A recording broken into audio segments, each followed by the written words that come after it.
نحمدہ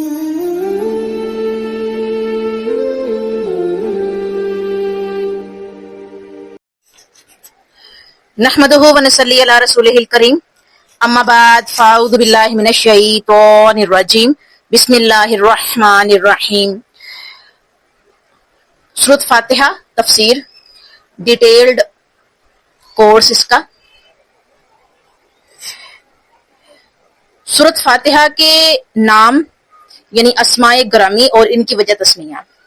سورۃ فاتحہ کہاں نازل ہوئی؟ مقام نزول مکہ معظمہ ہے اس کا، اور یہ سورت ایک رکوع پر مشتمل ہے، 7 آیات ہیں اس کی، اور 25 الفاظ ہیں، جبکہ 133 حروف ہیں اس سورہ میں۔ رسول کریم صلی اللہ علیہ وآلہ وسلم سے سورۃ فاتحہ کے کئی نام منقول ہیں، جن میں سے مشہور چند ایک آپ کے سامنے پیش کیے دیتی ہوں۔ نمبر 1، فاتحۃ الکتاب، قرآن حکیم کا آغاز اور دنیا و آخرت کے حقائق کے انکشاف کا سر چشمہ، بخاری اور مسلم کے حساب سے۔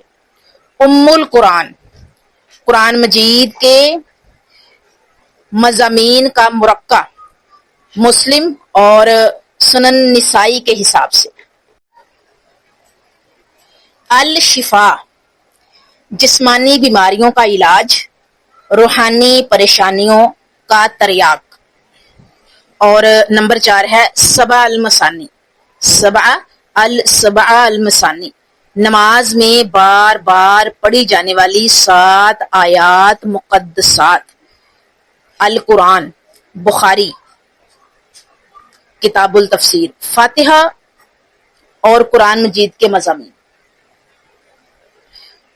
قرآن مجید کے مضامین میں پہلا مرکزی مضمون توحید ہے، اور فاتحہ کی ابتدا ہی توحید سے ہوتی ہے۔ توحید میں سب سے پہلے اللہ کی ذات، اس کی صفات کا ادراک اور اقرار ہے۔ اللہ تعالیٰ کی ہمہ جہت اور ہمہ گیر صفات میں سب سے بڑی صفت یہ ہے کہ وہ کائنات کا رب ہے، جس کے معنی خالق، رازق، مالک اور بادشاہ کے ہیں۔ اللہ تعالیٰ کی صفات میں سب سے بڑی صفت یہ ہے کہ وہ بڑا ہی مہربان، نہایت ہی رحم کرنے والا ہے۔ قرآن کریم فرقان حمید کا دوسرا مضمون یہ ہے کہ اس جہاں کے علاوہ اور بھی جہان ہیں، لہٰذا اللہ تعالیٰ اس دنیا میں تمہارا خالق، مالک، رازق اور بادشاہ ہے، اور وہ تمہیں مارنے کے بعد آخرت میں زندہ کر کے اپنی عدالت عظمیٰ میں طلب کرے گا۔ اس دن ہر ایک کو اس کے اعمال کے مطابق جزا اور سزا دے گا۔ وہ عادل ہے، منصف ہے، حاکم و مطلق ہے، اور اس کا سارا نظام عدل و انصاف پر مبنی ہے۔ قرآن مجید میں دنیا اور آخرت کے بارے میں عدل و انصاف اور جزا اور سزا کے اصول بیان کیے گئے ہیں۔ تیسرا مضمون، جس کو قرآن عبادت کا نام دے کر اس کی فضیلت بیان کرتے ہوئے تقاضا کرتا ہے کہ بندے کا اپنے رب کے ساتھ تعلق طالب اور مطلوب، عابد و معبود، اور مخلوق و خالق، اور محکوم و حاکم کا ہونا چاہیے۔ اس کے بغیر زندگی گزارنے کا کوئی دوسرا طریقہ ٹھیک نہیں۔ یہی انسان کی زندگی کا مقصد ہے۔ اس لیے اپنے رب کی عبادت کرنے اور اسی سے مدد طلب کرنا چاہیے، کیونکہ اس کے اذن اور امر کے بغیر، اس کی اجازت اور امر کے بغیر کوئی کسی کی مدد نہیں کر سکتا۔ چوتھا مضمون ہے صراط مستقیم، جس کا مفہوم یہ ہے کہ بندے کو اپنے رب کے احکام و ارشادات کے مطابق زندگی گزارنا چاہیے۔ صراط مستقیم کا تعین فرماتے ہوئے قرآن مجید اس کی تشریح اور تقاضے بیان کرتے ہوئے وضاحت کرتا ہے کہ یہ انعام یافتہ انبیاء، شہداء، صدیقین اور صالحین کا راستہ ہے۔ حضرت آدم علیہ السلام سے لے کر نبی آخر الزماں حضرت محمد مصطفیٰ صلی اللہ علیہ وآلہ وسلم، ختم النبیین، ختم المرسلین تک تمام انبیاء علیہ السلام اسی راستے کی دعوت دیتے رہے۔ اس کے بغیر نہ کوئی صراط مستقیم ہے اور نہ ہی کوئی دوسرا طریقہ حیات قابل قبول ہوگا۔ اس سے نبوت کی ضرورت و اہمیت خود بخود عیاں ہو جاتی ہے، کیونکہ محمد مصطفیٰ صلی اللہ علیہ وآلہ وسلم کے اسوہ میں ہی عبادات، معاملات کا طریقہ اور اخلاقیات کے تمام تقاضے پورے ہوتے ہیں، اور یہی صراط مستقیم ہے۔ پانچواں مضمون، قرآن مجید سورۃ فاتحہ کی زبان میں انعام یافتہ مغضوب اور گمراہ لوگوں کے حوالے سے قوموں کے عروج و زوال بیان کرتا ہے تاکہ سماع و اطاعت اور تسلیم و رضا کا رویہ اختیار کرنے والوں کو بہترین انجام اور اس کا مرتبہ و مقام بتلایا جائے، باغیوں اور نافرمانوں کو ان کے انجام سے ڈرایا جائے۔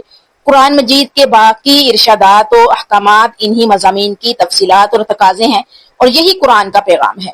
اسی بنیاد پر سورۃ الحمد کو فاتحہ اور ام الکتاب کا نام دے کر اس کو کتاب مبین کی ابتدا میں رکھا گیا ہے۔ ادبی زبان میں ہم اس طرح کہہ سکتے ہیں کہ فاتحہ ابتدا ہے، قرآن اس کی تکمیل، فاتحہ دعا ہے تو قرآن اس کا جواب، فاتحہ عنوان ہے، قرآن اس کا مضمون ہے، فاتحہ خلاصہ ہے، قرآن اس کی تفصیل ہے، فاتحہ اگر پھول ہے قرآن اس کی خوشبو ہے، فاتحہ دروازہ ہے قرآن اس کا محل ہے۔ سورۃ فاتحہ کی یعنی فاتحہ کی فضیلت دیکھ لیتے ہیں۔ صحیح مسلم کتاب الصلاۃ المسافرین اور کسرہ، حضرت ابن عباس رضی اللہ عنہ بیان کرتے ہیں کہ ایک دن حضرت جبرائیل علیہ السلام رسول کریم صلی اللہ علیہ وآلہ وسلم کے پاس بیٹھے ہوئے تھے۔ اس دوران انہوں نے اوپر سے ایک زوردار آواز سنی اور اپنا سر مبارک اٹھا کر فرمایا کہ آسمان کا جو دروازہ آج کھولا گیا ہے یہ اس سے پہلے کبھی نہیں کھولا گیا۔ اس دروازے سے ایک فرشتہ نازل ہوا، یہ ایک ایسا فرشتہ ہے جو آج ہی زمین پر نازل ہوا ہے، اس سے پہلے کبھی نہیں اترا۔ پھر اس فرشتے نے رسول اللہ صلی اللہ علیہ وآلہ وسلم کو سلام کیا اور کہا کہ دو نوروں کی خوشخبری سنیے، یہ دونوں نور آپ ہی کو عطا کی گئے ہیں اور آپ سے پہلے کسی نبی کو عطا نہیں ہوئے، ایک فاتحۃ الکتاب اور دوسرا سورہ بقرہ کی آخری آیات۔ آپ ان دونوں میں سے کوئی کلمہ تلاوت کریں گے تو آپ کی مانگی ہوئی مراد پوری ہو جائے گی۔ فاتحہ کی فضیلت اب صحیح مسلم سے دیکھیے گا، اللہ تعالیٰ فرماتا ہے کہ نماز کو میں نے اپنے اور اپنے بندے کے درمیان نصف تقسیم کر دیا ہے۔ میرے بندے کے لیے وہ کچھ ہے جو اس نے مانگا۔ جو بندہ کہتا ہے الحمدللہ رب العالمین، اللہ فرماتا ہے میرے بندے نے میری تعریف کی۔ جب بندہ کہتا ہے الرحمن الرحیم، اللہ تعالیٰ فرماتا ہے میرے بندے نے میری حمد و ستائش کی۔ جب بندہ کہتا ہے مالک یوم الدین، تو اللہ تعالیٰ فرماتا ہے میرے بندے نے میری بزرگی کا اقرار کیا۔ ایک مرتبہ آپ صلی اللہ علیہ وآلہ وسلم نے یہ بھی فرمایا کہ اللہ تعالیٰ کا ارشاد ہے میرے بندے نے اپنے کام کو میرے سپرد کر دیا۔ جب بندہ عرض کرتا ہے نا ایاک نعبد و ایاک نستعین، تو اللہ فرماتا ہے کہ یہ میرے اور میرے بندے کا معاملہ ہے، میں نے اپنے بندے کو عطا کیا جو اس نے مانگا۔ جب بندہ درخواست کرتا ہے اہدنا الصراط المستقیم صراط الذین انعمت علیہم غیر المغضوب علیہم ولا الضالین، تو اللہ تعالیٰ فرماتا ہے یہ میرے بندے کے لیے ہے اور میرے بندے کو وہ چیز مل جائے گی جس کا اس نے سوال کیا ہے۔ یہ دو احادیث اوپر تلے میں نے بولی ہیں، آپ لوگوں کو سنائی ہے، تو انشاءاللہ تعالیٰ ان احادیث کا جو ہے وہ حوالہ بھی آپ کے سامنے رکھا جائے گا۔ تو ابھی جو حدیث میں نے پڑھی ہے صحیح مسلم کی حدیث ہے، صحیح مسلم کی حدیث ہے، کتاب الصلاۃ ہے اور حدیث نمبر آئی تھنک 878 ہے۔ اور اس کے علاوہ جو حدیث پہلے آپ کے سامنے رکھی گئی ہے اس کی بھی جو ہے وہ میں کوشش کروں گی کہ آپ کے سامنے اس کا حوالہ جو ہے وہ دے دیا جائے تاکہ آپ اوپر تلے کی جو احادیث ہیں وہ بھی اس حوالے سے ضرور دیکھیں۔ تو آگے دیکھتے ہیں صحیح بخاری سے رسول کریم صلی اللہ علیہ وآلہ وسلم نے فرمایا اس شخص کی نماز نہیں ہوتی جس نے فاتحہ نہیں پڑھی۔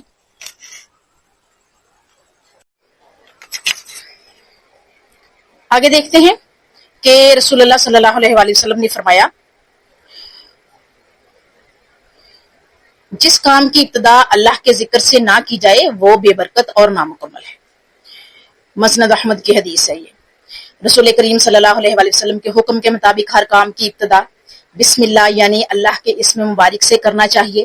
آپ صلی اللہ علیہ وآلہ وسلم کی سنت مبارکہ اور ارشادات سے ثابت ہوتا ہے کہ ہر کام کی ابتدا بسم اللہ سے کرنے سے مراد بسم اللہ کے الفاظ پڑھنا نہیں بلکہ کام اور موقع کی نسبت سے، کام اور موقع کی مناسبت سے اللہ تعالیٰ کو یاد کرنا اور اس کا نام لینا ہے تاکہ اس اسم مبارک سے، اس مبارک نام سے ابتدا کرتے ہوئے کام اور موقع کا احساس آدمی کو رب کریم کے قریب کر دے، جیسا کہ سونے اور نیند سے بیدار ہونے کے وقت دعا کے الفاظ احساس دلاتے ہیں کہ نیند اور بیداری موت اور زندگی کی طرح آپس میں جڑے ہوئے ہیں۔ ہر آدمی کو ایسے ہی مرنا اور اٹھنا ہوگا۔ جانور ذبح کرتے وقت اللہ کا نام لینے سے تصور ابھرتا ہے کہ بڑائی اور کبریائی اللہ کی ذات کو زیبا ہے اور کسی کو نہیں۔ یہ اللہ کا مال ہے، اس پر کسی غیر کا نام لینے کی بجائے صرف مالک حقیقی کا نام ہی لینا چاہیے۔ قرآن مجید میں یہی حکم دیا گیا ہے کہ ذبح کرتے وقت جانور پر اللہ تعالیٰ کا نام لیا کرو۔ سواری پر براجمان ہوتے ہوئے لفظ سبحان اللہ سے دعا کا آغاز کرتے ہوئے یہ خیال آنا چاہیے کہ جس مالک نے اس کو میرے تابع کیا ہے مجھے بھی اس ذات کی بریا کا تابع فرما ہونا چاہیے۔ سواری کو حاصل اور متی کرنا میرے بس کا روگ نہیں تھا۔ قرآن مجید فرقان حمید کی تلاوت سے پہلے بسم اللہ پڑھنے کی بجائے اللہ تعالیٰ کا حکم ہے فَإِذَا قَرَأْتَ الْقُرْآنَ فَاسْتَعِذْ بِاللَّهِ مِنَ الشَّيْطَانِ الرَّجِيمِ سورہ نحل آیت نمبر 98۔ ثابت ہے کہ موقع کی مناسبت سے ہر کام کا آغاز رب کریم کے نام مبارک سے ہونا چاہیے۔ رسول اللہ صلی اللہ علیہ وآلہ وسلم کے ارشاد میں یہ فلسفہ پایا جاتا ہے کہ جب کوئی کام شروع کیا جائے تو اس پر اللہ کا نام لیتے ہوئے احساس پیدا ہو کہ جو کام کرنا چاہتا ہوں وہ میرے لیے جائز بھی ہے یا نہیں۔ یہ بندے کو یہ جو ہے ضرور یہ کام کرنا چاہیے، اسے اللہ تعالیٰ کا نام لیتے ہوئے یہ احساس پیدا ہو اللہ کے بندے کو کہ جو کام وہ کرنا چاہتا ہے وہ اس کے لیے جائز بھی ہے یا نہیں۔ اگر کام حرام اور ناجائز ہو تو مومن کو اللہ کے نام کی لاج رکھتے ہوئے اس کام سے باز آ جانا چاہیے۔ جائز کام کی ابتدا میں بسم اللہ پڑھنے سے آدمی کا عقیدہ تازہ اور پختہ ہو جائے گا۔ اس کام کی ابتدا رحمان الرحیم کی مہربانی کا نتیجہ ہے اور اس کی تکمیل بھی اس کے کرم کا صلہ ہے۔ بسم اللہ ہر صورت کا حصہ ہونے یا نہ ہونے کے بارے میں رجحان ان دلائل کی طرف ہے، میرا رجحان ان دلائل کی طرف ہے جن سے ثابت ہوتا ہے کہ یہ ہر صورت کا حصہ نہیں۔ اس سے صورت کی ابتدا ہونے کے ساتھ دو صورتوں میں فرق کا پتہ چلتا ہے۔ البتہ صورت فاتحہ اور صورت نمل کی آیت نمبر 98 ہونے کے حوالے سے یہ قرآن مجید کا جزو ہے۔ ابو داؤد میں ہے کہ حضرت ابن عباس رضی اللہ عنہ بیان کرتے ہیں کہ نبی کریم صلی اللہ علیہ وآلہ وسلم سورت کے فرق کو نہیں سمجھ سکتے تھے یہاں تک کہ بسم اللہ الرحمن الرحیم نازل ہوئی، اور اسی طرح سے سلسلہ الصحیحہ 1183 میں ہے کہ جب تم سورت فاتحہ کی قرات کرو تو اس کا آغاز بسم اللہ الرحمن الرحیم سے کرو، یہ ام القرآن اور ام الکتاب اور بار بار پڑھی جانے والی ہے، اور بسم اللہ الرحمن الرحیم اس کی آیات میں سے ایک ہے۔ نماز میں فاتحہ سے لکھنا ہے۔ اسم اللہ کی خصوصیت، اللہ کا نام صرف اور صرف خالق کائنات کی ذات کو زیبا اور اس کے لیے مختص ہے، صرف اسی کے لیے ہی ہے، یہ اس کا ذاتی نام ہے۔ اس اسم مبارک کے اوصاف اور خواص میں سے ایک خاصہ یہ بھی ہے کہ کائنات میں انتہا درجے کے کافر، مشرک اور بدترین باغی انسان گزرے ہیں اور ہوں گے بھی، جن میں اپنے آپ کو داتا، مشکل کشا، موت و حیات کا مالک کہنے والے، حتیٰ کہ انا ربکم الاعلی کہلوانے والا بھی ہوا ہے، مگر اس نام کی جلالت و ہیبت کی وجہ سے اپنے آپ کو اللہ کہلوانے کی کوئی جرت نہیں کر سکا اور نہ کر سکے گا۔ مکہ کے مشرک اپنے بتوں کو سب کچھ مانتے اور کہتے تھے، لیکن وہ بتوں کو اللہ کہنے کی جرات نہیں کر سکے تھے۔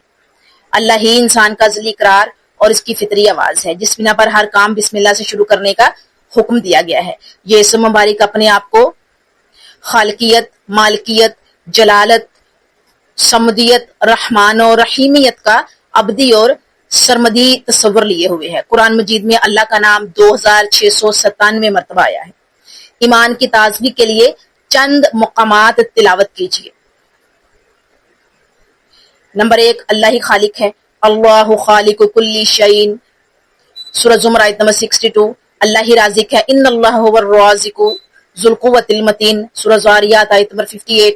اور اللہ ہی معبود حقیقی ہے، شاہد اللہ انہ لا الہ الا ہو، سورہ آل عمران آیت نمبر 18۔ اور اسی طرح سے اللہ ہی اقتدار، زوال اور عزت و ذلت کا مالک ہے، سورہ آل عمران آیت نمبر 26 میں ہے، اللہ ہی اقتدار، زوال اور عزت و ذلت کا مالک ہے۔ اسی طرح سے سورہ اعراف آیت نمبر 54 میں اللہ ہی حاکم مطلق اور خالق کل ہے، اور سورۃ ملک آیت نمبر 1، تبارک الذی بیدہ الملک وہو علی کل شیء قدیر، اللہ ہی مالک اور ہر چیز پر قادر ہے۔ اور اسی طرح سے سورہ نمل آیت نمبر 62 اللہ ہی مشکل کشا اور حاجت روا ہے، اور سورہ الحدید آیت نمبر 3 اللہ ہی اول و آخر اور ظاہر و باطن ہے، اور سورہ حشر آیت نمبر 22 اللہ ہی غیب اور ظاہر کو جانتا ہے، اور سورۃ ملک آیت نمبر 2 الذی خلق الموت والحیات اللہ ہی موت و حیات پر اختیار رکھنے والا ہے، سورہ نور آیت نمبر 35 اللہ نور السماوات والارض اللہ ہی ہدایت دینے والا ہے، سورہ بقرہ آیت نمبر 213 اللہ ہی مومنوں کا دوست ہے، سورہ بقرہ آیت نمبر 257 کہ اللہ ہی کفار کو گھیرنے والا ہے، اور سورہ بقرہ آیت نمبر 19 اللہ ہی قیامت کے دن کا مالک ہے، اور سورۃ فاتحہ آیت نمبر 2 مالکی یوم الدین کہ اللہ ہی قیامت کے دن کا مالک ہے۔ سوری یہ جو ہے وہ حوالہ جات تھوڑے سے بالکل ٹھیک ہیں، لیکن آئی تھنک ان کی ٹرانسلیشن جو ہے وہ آخری آیت کی میں نے پہلے پڑھ دی ہے۔ تو یہ جو ہے تمام تر آپ کے سامنے سورۃ بقرہ کے حوالے سے کچھ انفارمیشن، اور پوری کوشش کریں گے کہ آگے بھی جو ہے وہ اتھینٹک ہی ذرائع کے ساتھ اور حوالہ جات کے ساتھ ہم آپ کے سامنے پیش کریں۔ اگلی جو ہے آیت نمبر 2 اس کی دیکھتے ہیں۔